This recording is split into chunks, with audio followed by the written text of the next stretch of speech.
Clark Gable and Joan Crawford had an on and off affair for nearly 30 years, and I am just dying to talk about it with you. Joan Crawford was still married to Douglas Fairbanks Jr., the Prince of Hollywood, when she began working on the 1931 film Dance Fools Dance.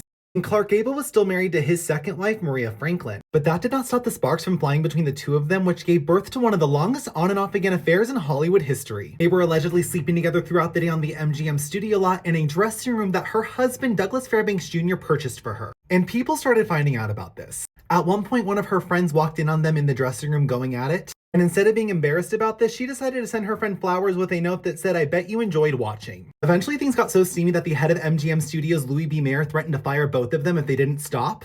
And he also ordered Clark Gable to go on a date with his wife so that the press would see them photographed together. And so he did, on a double date with Joan Crawford and Douglas Fairbanks Jr.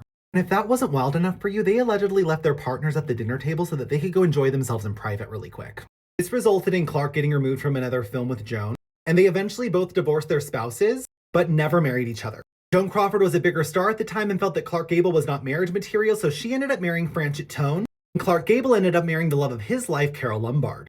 Joan and Clark would remain friendly, but when they would reunite for their final film together, Strange Cargo, things were not the same between the two of them. Joan was said to be jealous of Clark's popularity, and she was creating a very hostile work environment. Things became so bad on set that Clark was said to have stormed off one day, and Joan Crawford's hairstylist quit because he could not handle how awful they were being towards each other.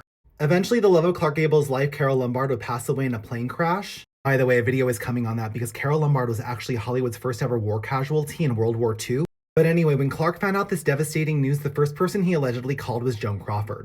They were said to have spent a lot of time together after this while Clark was grieving the loss of his wife, and Joan even brought up the idea of getting married.